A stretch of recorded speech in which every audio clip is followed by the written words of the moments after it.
大家好，这里是 FRC 8725，我们今天要来讲一下，就是有关于 FRC 机器学习、影像辨识这一部分的相关知识。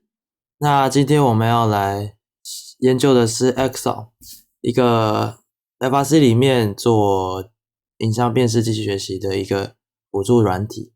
那这个部分安装，由于我们也花了很长时间在研究，那起因是因为成功高中有问我们这个东西要怎么做安装，那我们也顺道来研究了一下，发现它的安装好像不像以前那么容易，所以我们今天也来做一下要怎么安装的一个教学。首先呢，我们要安装几个它基本所需要的套件，第一个是 Docker， 第二个是 YAR， 第三个是 Node.js。那这几个插件可以帮助我们做活动。那最后一个比较重要的是要装 WSL， 那这个东西我已经预装在电脑里头了。然后如果我们要装 WSL 的话，我们要先登入 Terminal 或者是任何 PowerShell 的软体，然后我们就打 WSL install， 它就会帮你 install 好了。那由于这个系统我已经装好了，所以它就不会再装一次。好，接下来我们安装 Docker 的部分呢，先在 Google 里面搜寻 Docker， 在这边会有个 Docker Desktop， 这可以给 Windows 或者 Mac OS 用。那我这边就下载，那这边已经下载好它的 installer， 所以我们直接按 install。好，这边问你一些基本的东西，那我就选取完之后按 OK 就可以了。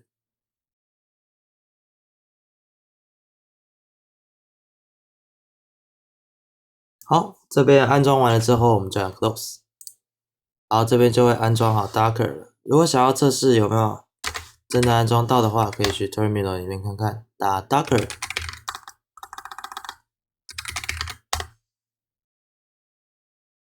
如果有出现以下这些指令的话，就代表你有成功安装好了 Docker。好，接下来呢，我们来安装 Node.js。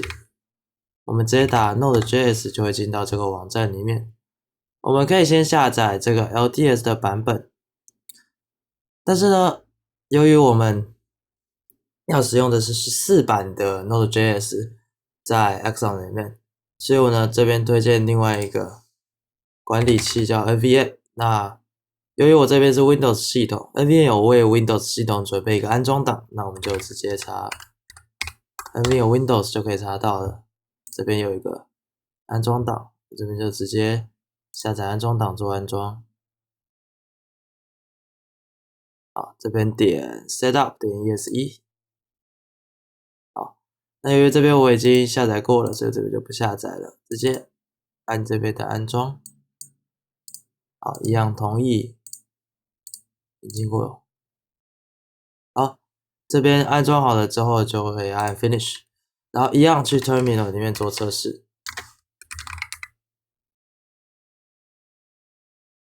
一样打 nvm。 好，有这些指令就代表它好了。那首先呢，我们可以看一下里面有什么版本的 Node.js。首先按 nvm ls， 这边没有任何 Node.js 版本。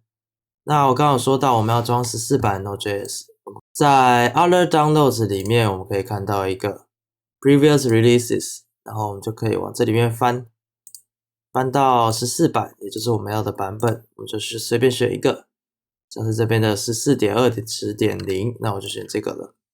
那我们要在 NVM 里面安装 Node.js 就是按 install， 刚刚说 14.2.20.0。 好，这边就会帮你做安装。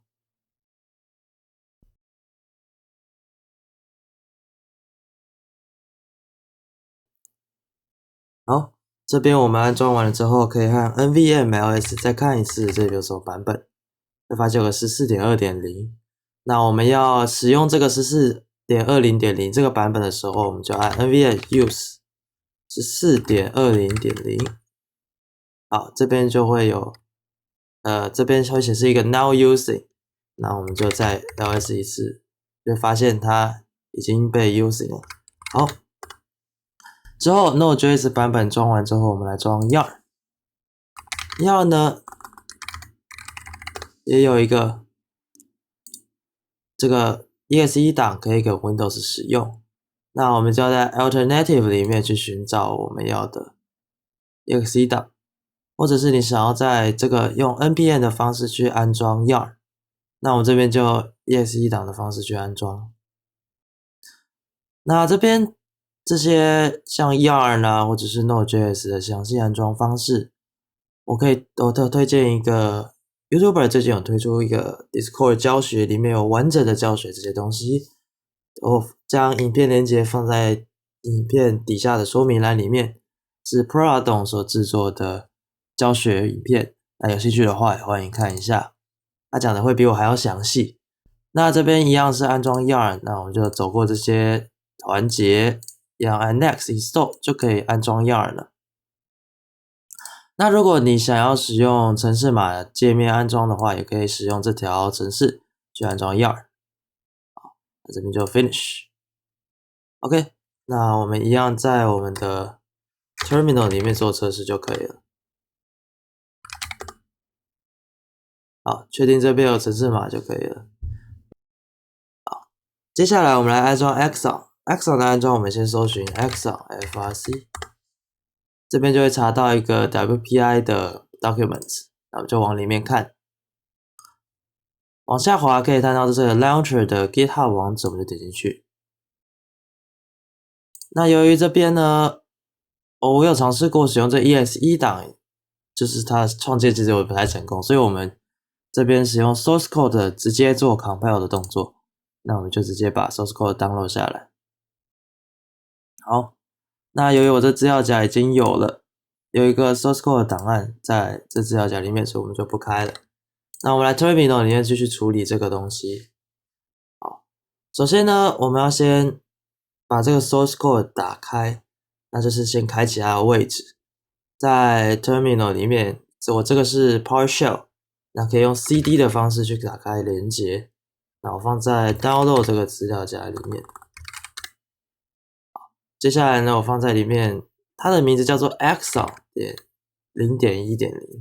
那当然你要先去做解压缩，那我这边已经有先做提前的解压缩，所以这边已经有 Axon 0.1.0 这个资料夹，那我就按 Enter。接下来我们来处理 Axon 的建制。首先呢 ，Axon 的建制会用到 yarn， 所以我们这边先用 yarn 来确定，让 yarn 来更新它自己的 package 跟它的版本。然后之后呢，我们打开我们的 Docker， 先等待它开机。那在等待它开机的部分呢，我们先讲一下 Docker 里面主要有分为 Images 跟 Container， 这是我们两个主要会用到的东西。那 Images 呢就会放一些我们会用到的一些开机档，有点类似 Raspberry Pi 的开机档。那之后这个 Containers 呢，则是主要这个小电脑放置的地方，那 Docker 就是一个一个小电脑所组成的一个集成化的软体，所以我们就用这个东西来做实作。好，那我们这边由于要用到 Docker， 所以我们这边打 yarn docker dev， 那就会把 Docker 的环境建置在里面。那它有另外一个版本是 yarn dev， 但是经过我们的测试，就是它不太成功，它的界面有的时候会跑不太出来，因此呢，我们先在这边等待它开启。然后呢，等它开启之后呢，你会看到 container 这边会多一个新的 container， 那我们这边就按这个3000这个网址，也就是 localhost 3000，我们就会发现我们已经进来 Axon 里面了。那左边这边分别是 dataset 跟 project， 我们将在以后做说明。我们会先介绍一下机器学习的基本构造，之后再来说明要怎么把 Axon 做使用。最后我们来看一下这个 container， 当你想要离开的时候，你就按这边有个终止，它就可以 stop 掉。那如果想要重新开启的时候，就按这边的开启，一样登入到这个网址，它就会帮你开启好这个 Axon 了。好，以上就是怎么安装 Axon， 我们就下部影片见咯。